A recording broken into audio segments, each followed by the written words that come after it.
سبق نمبر 2، کسریٰ کا محل۔ اس سبق میں ہم کسریٰ کا جو محل تھا اس کی دیدار کریں گے، اس کی زیارت کریں گے، اس کے بارے میں جانیں گے کہ کیسا تھا، کتنا عالیشان محل تھا کسریٰ کا۔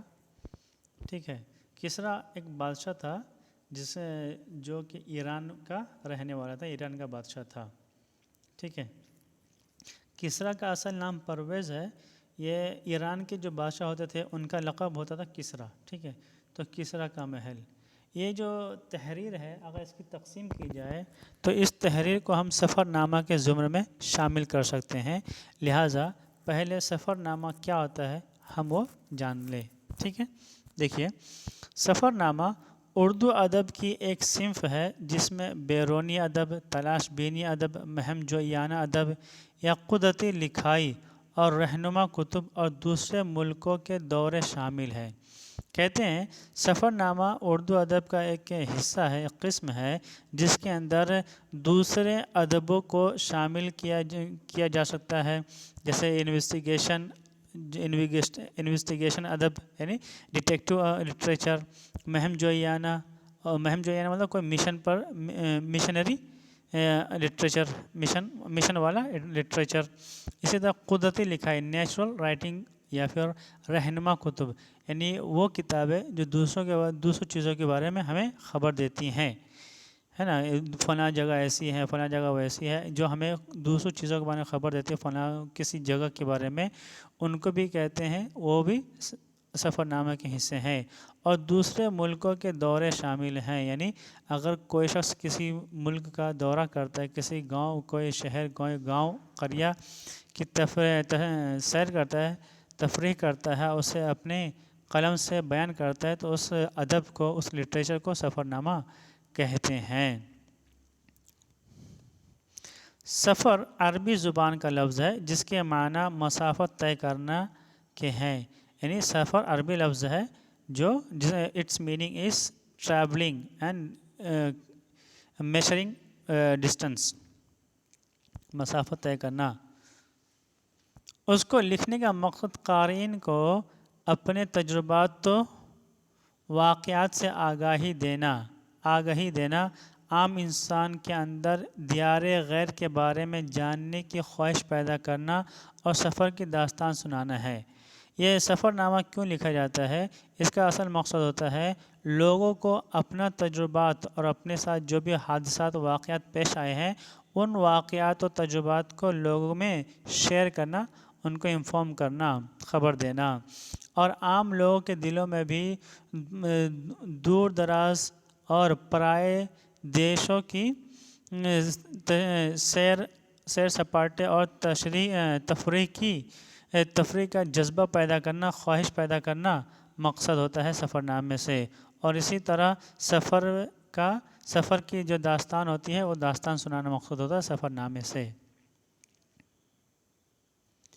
اس صنف کے ذیلی اقسام روز نامچہ وغیرہ کی تاریخ دوسری صدی تک جاتی ہے، یعنی سفر نامہ کے انڈر میں سب کیٹیگری اور سب ہیڈنگ میں روز نامچہ، ڈیلی جرنل، جس کی تاریخ اگر ہم سرچ کریں گے اس کی تاریخ کہاں تک، یعنی کب اس کا وجود ہوا، تو پتہ چلتا ہے کہ دوسری صدی تک۔ ڈاکٹر سعید عبداللہ دیکھ لے ایران کے دیباچے میں لکھتے ہیں کہ سفر نامے کے صنف میں تمام اصناف کو اکٹھا کر دیا جاتا ہے۔ اس میں داستان کا داستانوی طرز، ناول کی فسانہ طرازی، ڈرامے کی منظر کشی، آپ بیتی کا مزہ اور جگ بیتی کا لطف، اور پھر سفر کرنے والا جزو تماشا ہو کر اپنے تاثرات کو اس طرح کہ اس کی تحریر پر لطف بھی ہو اور معاملہ افزا بھی ہو۔ کہتے ہیں ڈاکٹر سعید عبداللہ، وہ پی ایچ ڈی اسکالر ہے، وہ کہتے ہیں ان کی ایک کتاب ہے دیکھ لے ایران، اوکے، اس کے مقدمہ میں کہتے ہیں کہ سفر نامہ ایک اردو ادب کی ایک ایسی قسم ہے، ایسی صنف ہے جس میں اردو ادب کی تمام اصناف موجود ہوتی ہیں، اور جیسے داستان کا داستانوی اسٹائل، داستانوی طرز مطلب داستان کا فکشن اسٹائل، ناول کی فسانہ رازی اور ناول میں جو اسٹوری نریشن ہوتا ہے وہ نریشن اسٹائل، ڈرامے کی منظر کشی اور کیا ہے منظر کشی کا مطلب ہوتا ہے سینری بیان کرنا، سین بیان کرنا. تو ڈرامہ میں جس طرح سین کسی پلیس کا سراؤنڈنگ بتاتے ہیں، منظر کا سینیریو بتاتے ہیں، اسی طرح افسانہ کیا ہے سفر نامے میں بھی منظر کشی کی جاتی ہے. اور آپ بیتی مطلب کہ آٹو بایوگرافی کا بھی ٹیسٹ ہوتا ہے، ساتھ میں جگ بیتی کا بھی لطف ہوتا ہے. جگ بیتی مطلب کیا ہے؟ بایوگرافی مطلب ہسٹری، بایوگرافی اور ہسٹری، دنیا میں جو ہو رہا ہے تاریخ، ایونٹس، ان ایونٹس کا بھی لطف ہوتا ہے.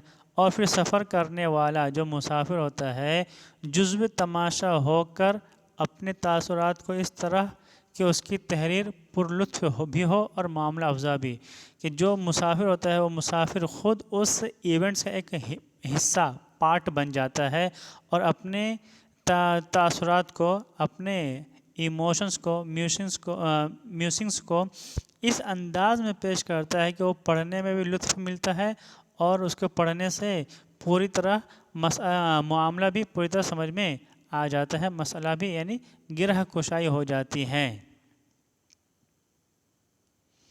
سفر نامہ سفر کے تاثرات، حالات اور قوائف پر مشتمل ہوتا ہے. سفر نامے میں کیا ہوتے ہیں؟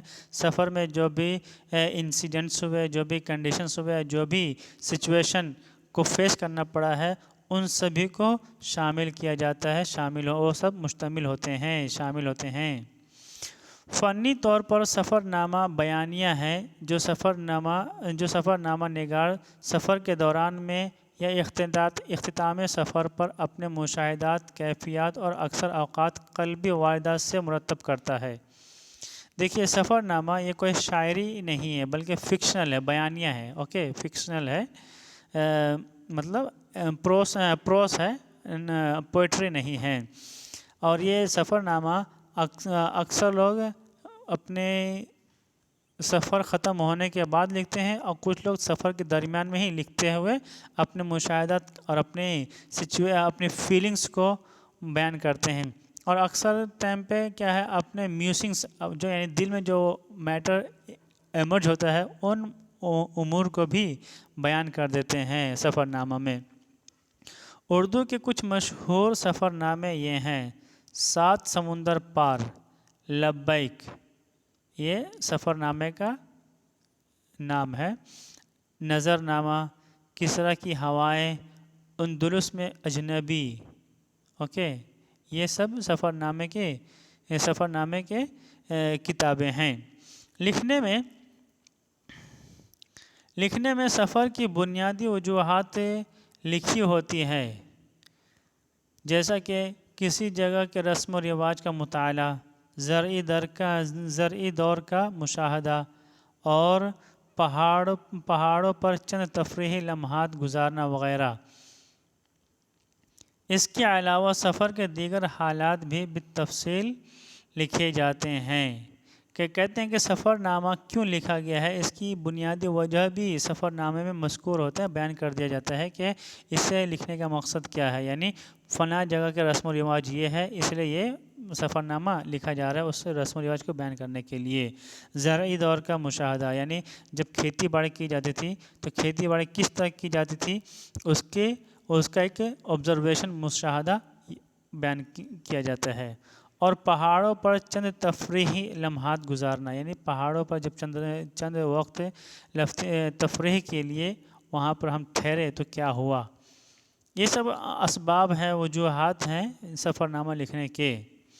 اس کے علاوہ سفر کے دیگر حالات بھی بالتفصیل لکھے جاتے ہیں، یعنی ان امور کے علاوہ باقی جو دیگر امور ہیں ان امور پر بھی باتیں کی جاتی ہیں سفر نامہ میں، جو سفر کے درمیان پیش آتے ہیں.